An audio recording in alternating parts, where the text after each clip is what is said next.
Selamat pagi, Bapak, Ibu, dan saudaraku yang dikasihi Tuhan. Dalam renungan pagi ini, kita senantiasa mensyukurinya sebagai anugerah Tuhan yang begitu luar biasa dalam kehidupan kita.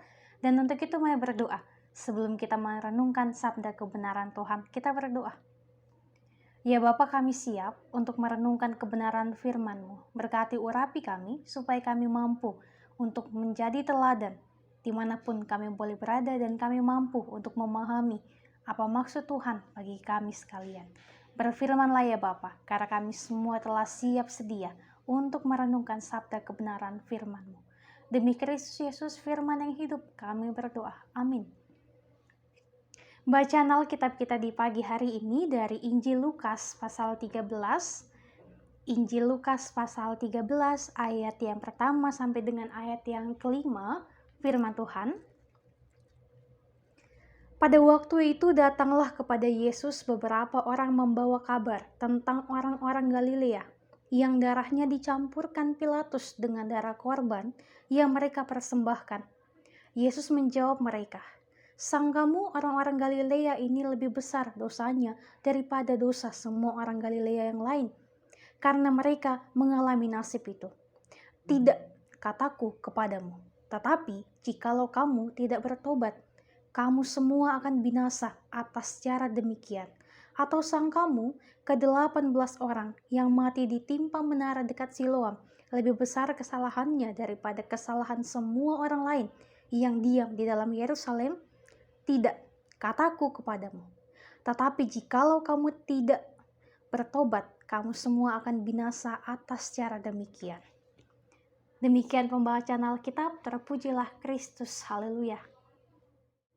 Bapak, Ibu, dan saudaraku yang dikasihi dan juga diberkati oleh Tuhan Yesus, kita berjumpa lagi dalam renungan pagi di hari ini dengan penuh semangat yang baru, dengan penuh sukacita yang baru memasuki bulan baru, dan juga bulan Desember yang adalah bulan terakhir di tahun 2021 ini.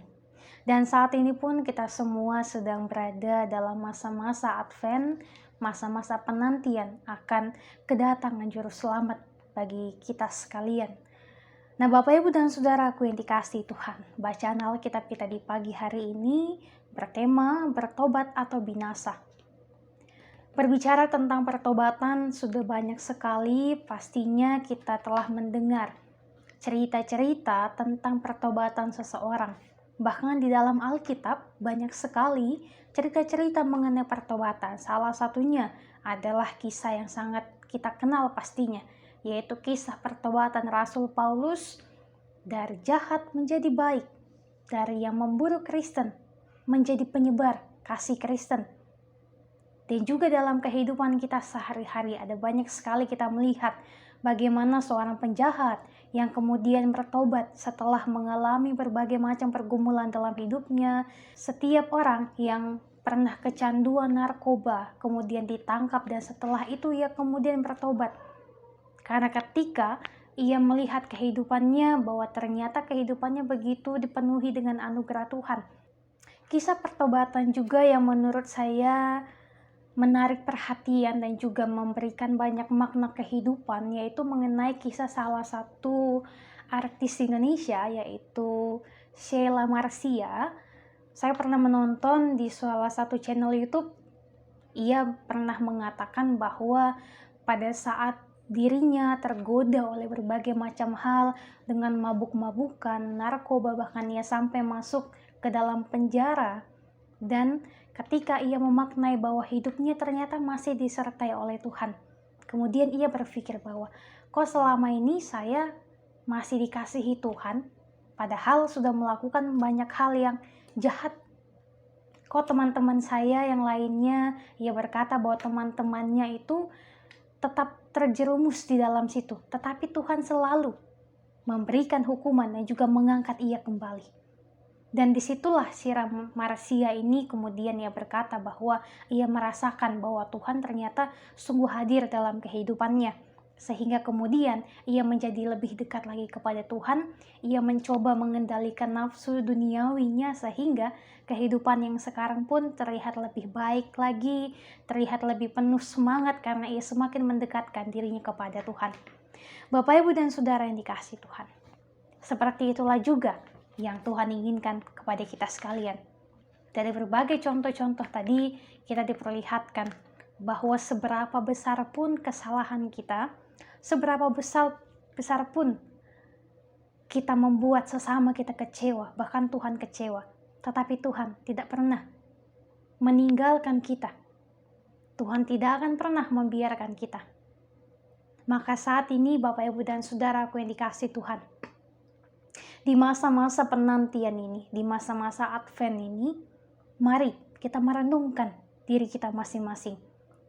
Di tengah-tengah banyaknya pergumulan kehidupan kita, mari bergumul, merenungkan kebaikan Tuhan di dalam setiap langkah kehidupan kita. Di awal tahun, di bulan pertama di tahun 2021, sampai kita memasuki bulan terakhir di 2021 ini. Seberapa banyak persoalan kita yang hadapi. Mungkin ada kita menghadapi kehilangan, kesedihan, berbagai hal yang lainnya membuat kita terguncang. Tetapi mari juga mengingat dan juga menghitung kebaikan Tuhan yang tentunya tak terhitung. Penyertaan Tuhan dari awal tahun hingga pada saat ini, kita masih dituntun. Itu adalah bukti bahwa ternyata Tuhan sangat mengasihi kita. Walaupun kita melakukan kesalahan, ia tetap setia. Oleh sebab itu mari kita merenungkan diri ini bahwa Tuhan pun yang tahu kita melakukan kesalahan.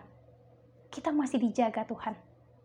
Oleh sebab itu mari kita juga jaga kepercayaan Tuhan kepada kita. Mari kita melakukan yang terbaik.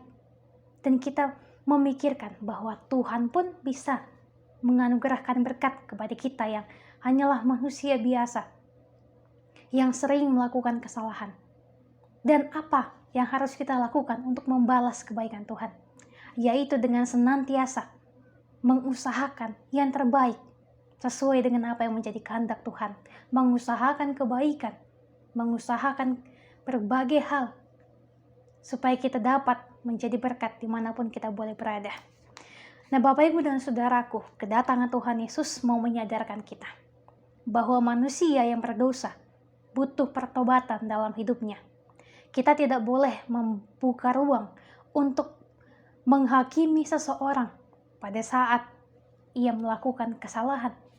Sebab semuanya pasti pernah melakukan kesalahan. Oleh sebab itu, bertobatlah supaya kita dapat senantiasa melihat dan juga mengimani kebaikan Tuhan dalam kehidupan kita. Sebab kehidupan kekal itu mustahil kita dapatkan jika manusia terus dalam kejahatan dan juga menolak kasih karunia Allah. Bilakah pertolongan ataupun pertobatan itu terjadi, maka pastilah Tuhan pun akan senantiasa menganugerahkannya bagi kita. Saat sekarat, di pembaringan, atau ketika sehat dan jaya, Tuhan senantiasa berada bersama-sama dengan kita. Oleh sebab itu, mari Bapak, Ibu, dan Saudaraku, akui setiap kesalahan kita di hadapan Tuhan, percaya kepada Dia. Mulailah mengusahakan yang terbaik supaya kita semua beroleh kehidupan yang kekal bersama-sama dengan Tuhan Yesus. Dimanapun kita boleh berada, kita pun dapat senantiasa merasakan kebaikan Tuhan. Tuhan berkati kita, selamat melewati hari-hari penantian ini supaya kita pun semakin dikuatkan bahwa ada Tuhan dalam kehidupan kita. Jadi jangan khawatir, jangan takut. Akui setiap kesalahan kita di hadapan Tuhan dan berusahalah untuk menjadi yang terbaik. Menjadi seseorang yang lebih baik lagi setiap harinya selalu dibaharui. Tuhan berkati kita sekalian. Amin. Bapak, Ibu, dan Saudara, mari berdoa. Ya Bapa, terima kasih untuk setiap penyertaan-Mu, untuk setiap cinta kasih-Mu bagi kami. Saat ini kami semua boleh merasakan kebaikan Tuhan. Kami boleh bangun di pagi hari ini dengan penuh sukacita, dengan penuh semangat yang baru. Dan saat ini ya Bapa, kami memohon kepada-Mu, Kiranya Tuhan mau menyertai kami, menuntun setiap kami bagi setiap aktivitas pekerjaan kami, pendidikan kami, dan berbagai hal yang akan kami usahakan di hari ini. Tolong kami Tuhan, setiap apapun yang kami usahakan di hari ini berkati, tuntun setiap kami, supaya kami boleh senantiasa melewati hari ini dengan percaya kepada Tuhan, dengan berserah kepada Tuhan, dan dengan mengusahakan yang terbaik untuk kemuliaan akan nama Tuhan. Sertai kehidupan pribadi kami, berkeluarga kami, bahkan kehidupan kami di hari ini Tuhan, dari pagi hingga malam nantinya. Berkati kami, tolong kami, mampukan kami untuk memahami bahwa pencobaan, sukacita, dukacita dalam hidup kami yang akan kami alami di hari ini, itu semua ada proses pendewasaan bagi kami. Oleh sebab itu, biarlah kami senantiasa merasakan kebaikan Tuhan yang begitu luar biasa dalam kehidupan kami ini. Berkati kami senantiasa Tuhan. Terima kasih karena Engkau masih mau mengasihi kami. Di tengah-tengah ketidaksetiaan kami kepadamu, Engkau masih setia kepada kami. Terima kasih untuk segalanya Tuhan.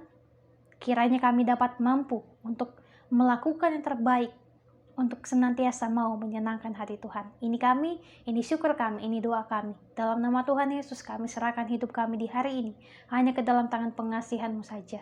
Demi Kristus Yesus, Tuhan dan Juru Selamat kami yang hidup, kami telah berdoa. Amin.